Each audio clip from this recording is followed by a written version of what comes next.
Welcome to Simplified UPSC by PPP, where we listen, learn, and grow together.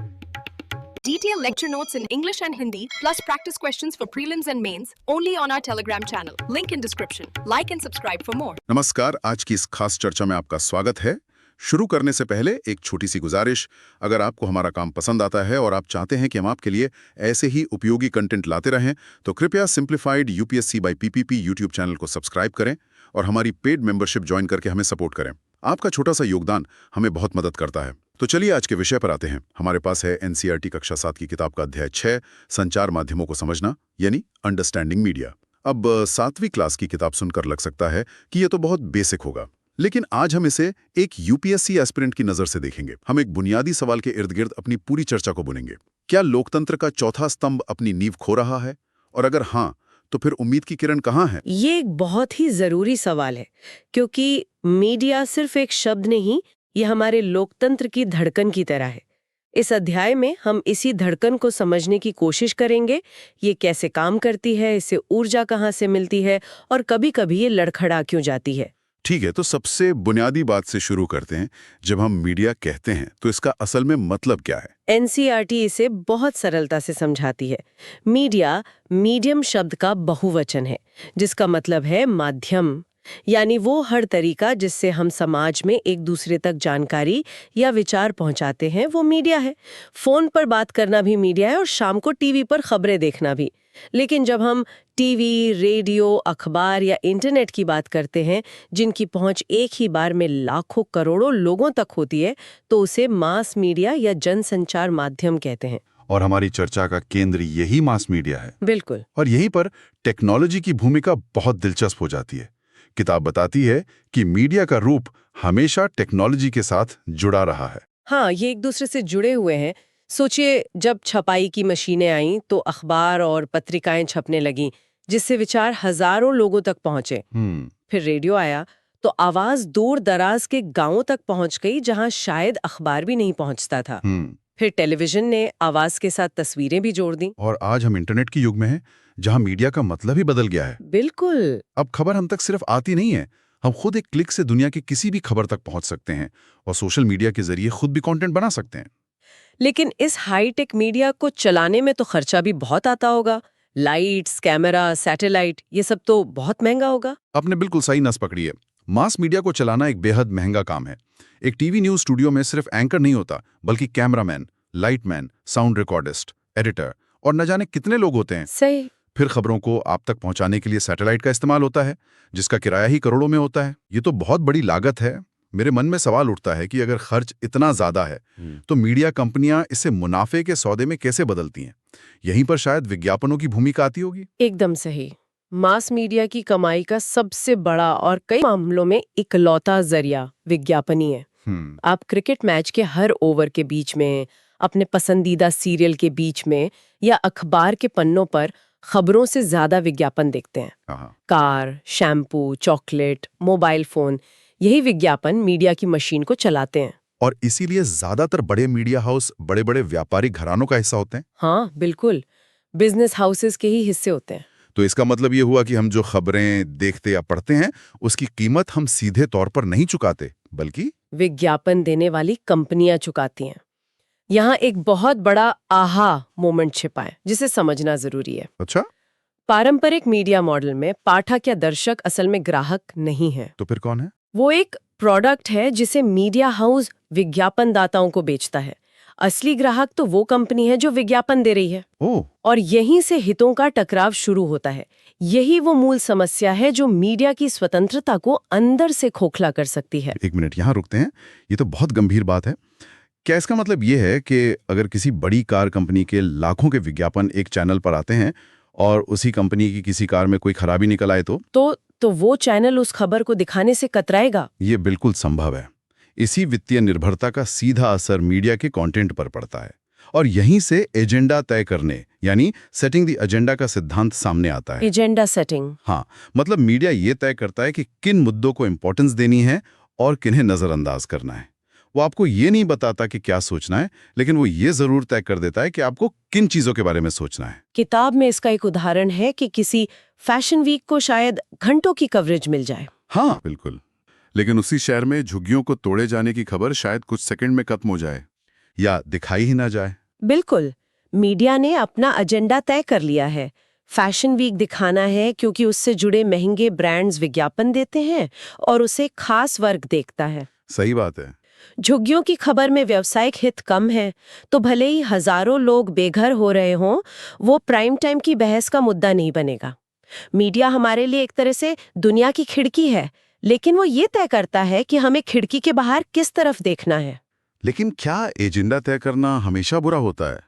जैसा किताब में Cola वाला उदाहरण है। मीडिया ने ही हमारा ध्यान कोला ड्रिंक्स में कीटनाशकों के खतरनाक स्तर की ओर खींचा था। उस रिपोर्ट के बाद ही सरकार और कंपनियां हरकत में आईं।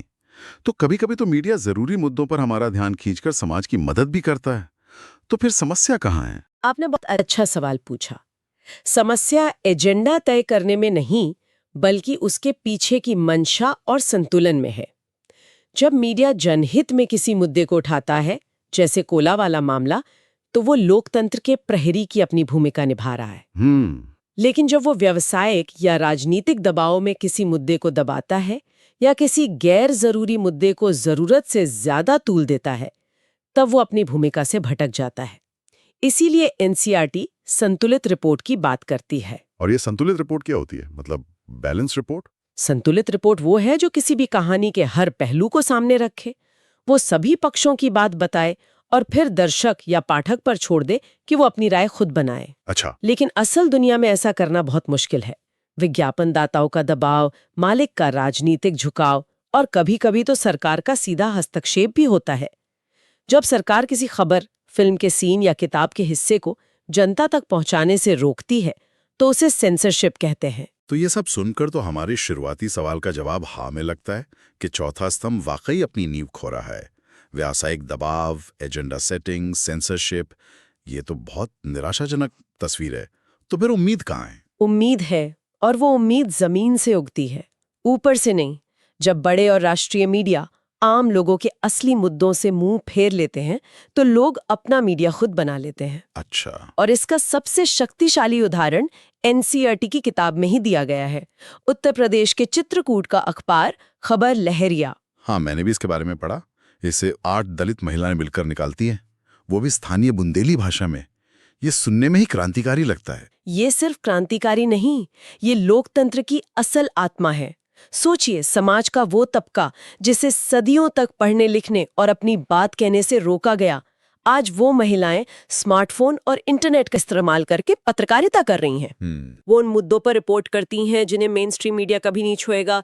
किसी गांव में महीनों से खराब पड़ा हैंडपंप, स्कूल में टीचर का ना आना, या महिलाओं के खिलाफ होने वाली घरेलू हिंसा। बिल्कुल, या फिर स्थानीय स्तर पर हो रहा भ्रष्टाचार। और इसका असर क्या होता है? क्या उनकी खबरों से कोई फर्क पड़ता है? बहुत फर्क पड़ता है। मुझे उनका एक किस्सा याद आता है। उन्होंने एक गांव के सूखे पड़े हैंडपंप पर रिपोर्ट की, जहां लोगों को पानी के लिए मीलों चलना पड़ता था। कई महीनों से अधिकारी सुन नहीं रहे थे। हाँ। खबर लहरिया की रिपोर्ट के डिजिटल प्लेटफॉर्म पर आने और स्थानीय अधिकारियों को टैग करने के 1 हफ्ते के अंदर वो हैंडपंप ठीक हो गया। वाह। ये है जमीनी पत्रकारिता की ताकत। ये सिर्फ खबर नहीं देते, ये बदलाव लाते हैं। ये स्थानीय मीडिया लोकतंत्र को मजबूत करता है। कम्युनिटी रेडियो भी इसका एक और बेहतरीन उदाहरण है। ये सब जानकारी बहुत मजबूत है, लेकिन अब सबसे जरूरी सवाल पर आते हैं। एक यूपीएससी एस्पिरेंट इस पूरी समझ को अपनी परीक्षा की तैयारी में कैसे इस्तेमाल करे? क्या हमें सीधे सीधे मीडिया पर सवाल मिलेगा? शायद सीधा सवाल न मिले। यूपीएससी अब ऐसे सवाल नहीं पूछता कि मीडिया की भूमिका पर निबंध लिखें।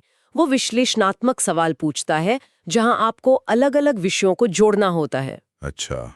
इस अध्याय से आपको जो कीवर्ड्स और अवधारणाएं मिली हैं, मास मीडिया, एजेंडा सेटिंग, वित्तीय निर्भरता, संतुलित रिपोर्ट, स्थानीय मीडिया, ये आपके वैचारिक हथियार हैं। इसे एक उदाहरण से समझाइए।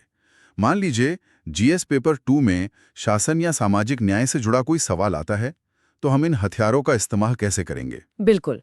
मान लीजिए जीएस पेपर 2 में सवाल आता है, स्थानीय स्तर पर सरकारी जवाबदेही सुनिश्चित करने में नागरिक समाज की भूमिका पर चर्चा करें। अब ज्यादातर एस्पिरेंट्स एनजीओज और स्वयं सहायता समूहों के बारे में लिखेंगे। सही। लेकिन एक बेहतर उत्तर वो होगा जो मीडिया की भूमिका को भी शामिल करे। अच्छा, तो इसका एक मॉडल जवाब कैसा दिख सकता है? आप अपने उत्तर की शुरुआत नागरिक समाज को परिभाषित करके कर सकते हैं। फिर एक पैराग्राफ में आप बता सकते हैं कि कैसे राष्ट्रीय मीडिया, जो नागरिक समाज का ही एक हिस्सा है, एक प्रहरी की भूमिका निभाता है। एक वॉचडॉग की तरह। हाँ, एक वॉचडॉग की तरह। लेकिन फिर आप तुरंत एक आलोचनात्मक दृष्टिकोण अपनाएंगे।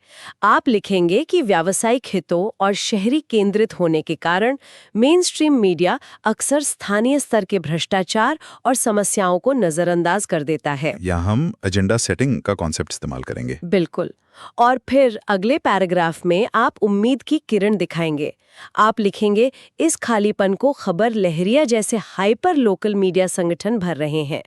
आप खबर लहरिया का केस स्टडी के तौर पर इस्तेमाल करेंगे और बताएंगे कि कैसे ये हाशिए पर मौजूद समुदायों को आवाज देकर, स्थानीय भाषा में रिपोर्टिंग करके और तकनीक का इस्तेमाल करके जमीनी स्तर पर सरकार को जवाबदेह बना रहा है।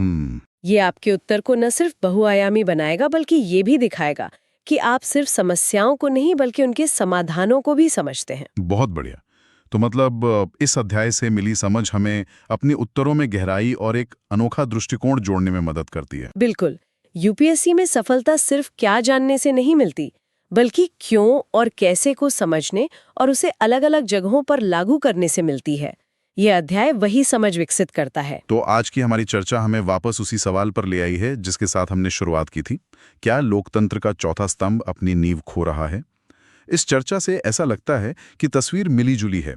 एक तरफ बड़े मीडिया घरानों का ढांचा व्यावसायिक दबावों के कारण चरमरा रहा है, लेकिन दूसरी तरफ खबर लहरिया जैसे प्रयासों से लोकतंत्र की नींव जमीनी स्तर पर मजबूत भी हो रही है। ये दिखा रहा है कि जब एक दरवाजा बंद होता है तो आम नागरिक 100 नई खिड़कियां खोल सकते हैं।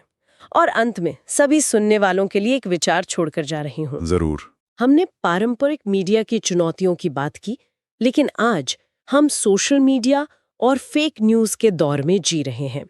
इस नए डिजिटल युग में जहां हर नागरिक खुद एक ब्रॉडकास्टर है और कोई भी खबर जंगल की आग की तरह फैल सकती है, एक स्वतंत्र और जिम्मेदार मीडिया की भूमिका पहले से कहीं ज्यादा महत्वपूर्ण और साथ ही कहीं ज्यादा चुनौतीपूर्ण क्यों हो गई है, इस पर जरूर सोचिएगा। इसी विचार के साथ आज की चर्चा समाप्त करते हैं। और हाँ, एक बार फिर याद दिला दें, अगर आप ऐसी ही गहरी और परीक्षा केंद्रित चर्चाएं और चाहते हैं तो simplified UPSC by PPP channel को सब्सक्राइब करना और हमारी मेंबरशिप ज्वाइन करना ना भूलें। आपका समर्थन हमारे लिए अनमोल है। धन्यवाद। Thanks for watching. Follow us on Telegram and Instagram. Don't forget to like, share, and subscribe.